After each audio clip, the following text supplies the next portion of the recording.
We are live in Colorado Springs. This is the AskASwimPro show. I am Ksebati, and we are joined by two special guests today. Jess Cooper, Executive Director, Georgia LSC. Awesome. I'm Paige Walters, the Marketing Director here at SwimBiz. All right, so let's dive into it. So we're here at SwimBiz.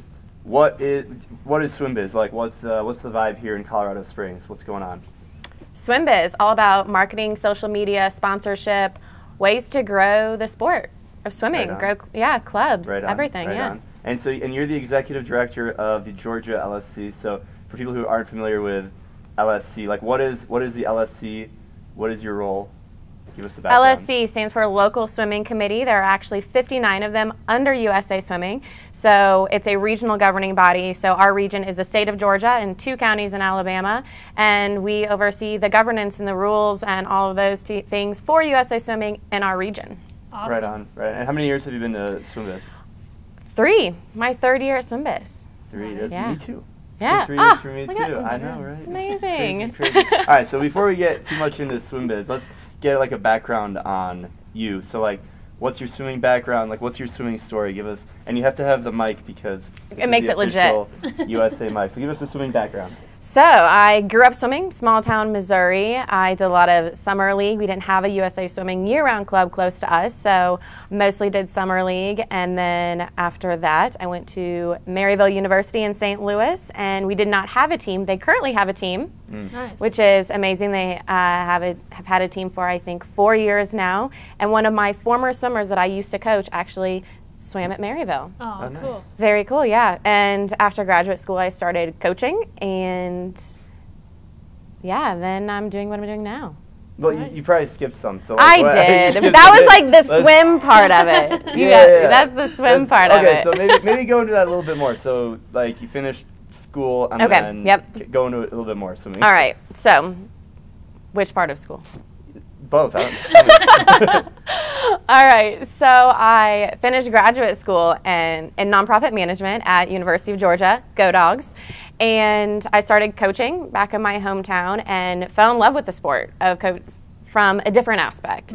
Coaching is way different than being in the water, and coming up with words to describe how you move in the water I found to be actually challenging. When you're in the water, you just know, you have the feel for the water. So I found this new love for the sport and coaching, and I moved back to Athens 6 years ago and started coaching with ABSC, Athens Bulldogs Swim Club, and I was working at the University of Georgia, and then I found this dream position in nonprofit management, which is what Georgia Swimming is, and swimming, the sport that I love. So that's kind of how I got to where I am now.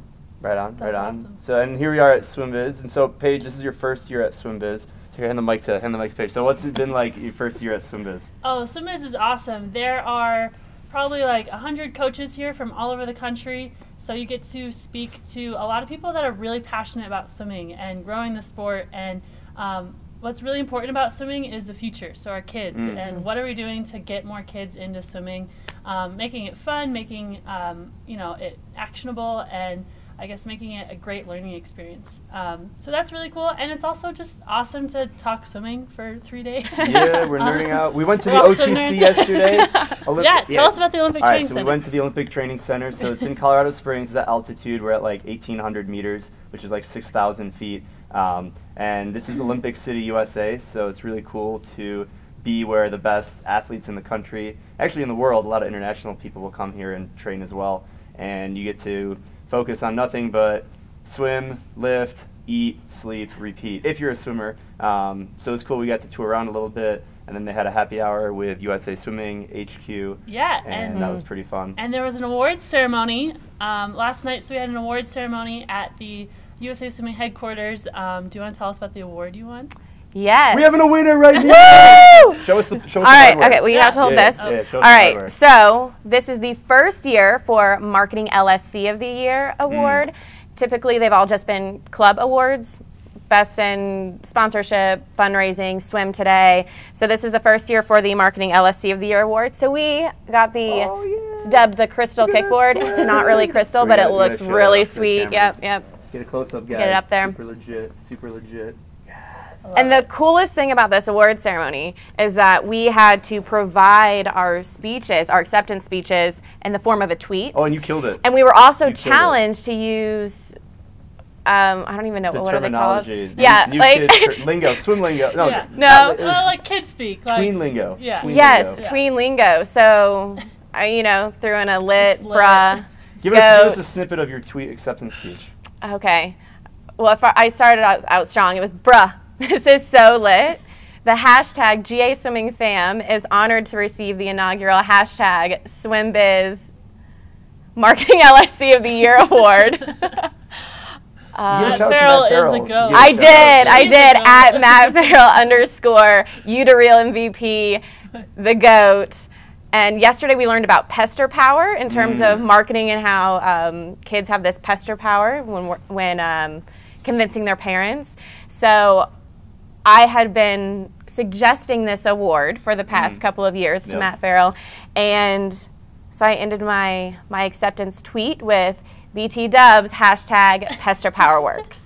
Nice. That's awesome. And you definitely had the best acceptance speech. Thank you. Thank you. It was a lot of fun. Congrats to all the winners, but you know, her acceptance speech. Can you tell us a bit more about what you're doing with your club and you know, to grow your team? Yeah, how are you growing in your Georgia? Yeah, Georgia. So we are all about the hashtag GASwimmingFam, hashtag Peach State Swimming. So really just growing that pride in Georgia swimming.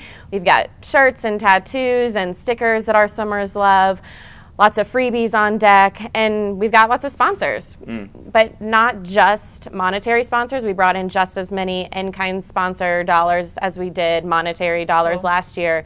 So that's really incredible that we can partner with these companies that we believe in that also support our sport, and we can in turn support them. So those are some really exciting things. In 2 weeks, actually less than 2 weeks now, we have the Golden Peach Awards coming up. Ooh, Golden Peach. Yeah, so this is kind of a playoff of USA Swimming's Golden Goggle Awards. So it's our red carpet event. Do people dress up in like bow ties? Some people get really into it. It's a lot of fun. It's a lot of fun. So we've got that coming up in Atlanta in about 2 weeks, and the winners have been chosen. So everybody's waiting to find out who the winners are because we will not announce them until the award ceremony. So we've got these amazingly handcrafted Golden Peach Awards that we hand out, and it's a pretty sweet event. Build the anticipation. Oh yeah, oh yeah. So that's in 2 weeks? Yep, 2 weeks. But last week you were at the Women's Leadership Conference. Yes. So what is the Women's Leadership Conference? So USA Swimming has a host of women's leadership events. They also have some for athletes, She Leads, but this one in particular was Women's Leadership Summit. It was here, Black Forest, right outside of Colorado Springs, and I believe there were about 35 women there, awesome. Mostly coaches, and it wasn't just about, here, do this set with your kids, or like, it kind of took the focus off of coaching and that role and more on just the personal self-development, which I think whenever we have that opportunity to focus on ourselves and our goals and what we want, we're better in our relationships and our career, and we just had that opportunity to kind of focus on ourselves, and it was really cool. It was a great opportunity. And you made this awesome all right. You gotta show us the vision board. All right, so what is the vision board? Before we go into it, like, what is the vision board? Okay. What did you come up with? Walk us through it. Vision board, it means different things for different people. For some people, it's what you're working toward. For some people, it's that reminder of what you have and why you're doing what you're doing.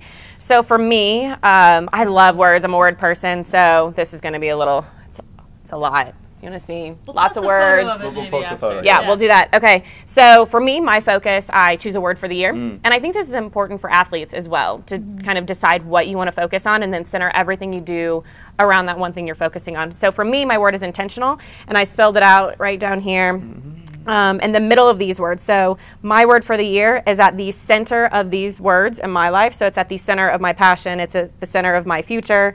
Being intentional on my highs and lows, because you know, we have both, so we get to choose what we do in that. And then all these words surrounding it, for me, those are the things that I want to keep in mind as I'm being intentional. Saying yes, dreaming, the small things. So this is my reminder for myself of just what's important, what I'm working toward. Cookie. I am a tough cookie. Yeah, this is what right. Else we got on here. Tough so cookie. Got passion, fun, give, fresh.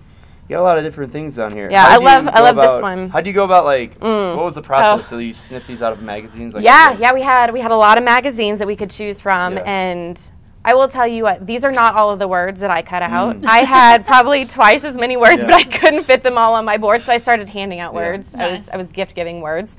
And yeah, this is what mine turned out to be. Filled every space, and now it's something that I have to remind myself, keep it posted somewhere, visual. Where are you going to put it? You know, I've been thinking about Next that. to this? Next to the trophy? Or next to the plaque? Yes, right here, right here. You know, I don't know yet. I just actually rearranged everything on all of my walls. So wasn't expecting this one, but I'll find a spot for it. Yeah. Nice. Yeah. So with SwimBiz conference and this, this conference, what are some of the key takeaways that you're going to walk away from to, personally and professionally and bring back to your state? Oh gosh, I'm not even not even quite sure where to start. I mean, both provide very different opportunities. I would say it's just been so fulfilling yet draining at the same time. Just being in this community, though, especially with like the women's leadership opportunity, just being surrounded by other strong women, and we all, and this goes for everyone at SwimBiz too. We all have different stories, we have different clubs, different situations that we're in, different things we're working toward, but we can all find some type of commonality, some type of connection, and it's not always swimming. I mean, we're all here because of swimming, but when you meet other people, you find some overlap in your story. So I think it's just taking that back and remembering that we all have these different opportunities to connect, and that works for us when working with our athletes and our coaches, just finding different ways to bring us all together. Yeah. Right on. I see some comments coming in. Oh, comments. Love your vision board. Yeah. A good one with words. Oh, so maybe. Oh, yeah. You can do it with. You can. Yeah, you can do pictures too. Images. Well, you do have an image. I do. Okay, so my favorite image here. I don't have a lot of images. I have about 3. So this one here. I don't know if y'all can see this one. This one is someone painting, and I do like the creative side. I do a little bit of painting. My mom is an artist, so for me, reminding to keep it creative. This one's my favorite. SUP, little stand-up paddle boarding. Started doing a little bit of that last year, and I love being outside, and I love being by the water, so that's a big one for me. And then got a little bicycle over here. I'll tell you though, I've gotten into mountain biking a little bit. This is not a mountain bike. I mean, this bike is made out of, it's got lines for wheels, but I like that, mixing it up. Awesome. So yeah, a little bit of images, but as you can see, mostly words, word person, but yeah, you can do them with pictures as well. I have another question for you. So for some of our kind of new swimmers that are watching, what are some words of advice or ways that they can kind of set their goals? Maybe it's a mood board, maybe it's something with Should a coach everyone make or a vision personally. board? For a new swimmer, like what do you advise for setting goals? For setting goals, I think it's going to vary for everyone, but I would say keep it simple when you start out. I mean, you can have a ton of goals, but focus on one thing first. We can get so lost in the weeds of wanting to do 15 million things, and this goes for anything in life. Whenever we stretch our focus too far, too thin, then we don't accomplish anything. So just focus. Start with one thing and keep going. Set smart goals. Yep. Smart goals. Yes. Specific, measurable, attainable, actionable. Time bound. Nice. Yeah. Cool. So anything else we want to leave the fans before we sign off on the AskASwimPro show? It's cool if not. Anyway, it's been really fun here at SwimBiz in Colorado Springs. Super cool to connect with coaches and people in the swimming community. I need the mic, right? People in the swimming community from all over the country. Cool to go to the Olympic Training Center. It's cool being at altitude. It gets a little tiring actually going up the stairs. I won't lie. Being at altitude. You think you're fit until you're at altitude. I know. I don't know how these Olympians do it. These Olympians. But anyway, thanks for tuning in on this episode of Ask a SwimPro Show, and thanks to Jess Cooper for joining us from the Georgia LSC. Thanks for having me. Until next time, we'll catch you guys later. Bye. See ya.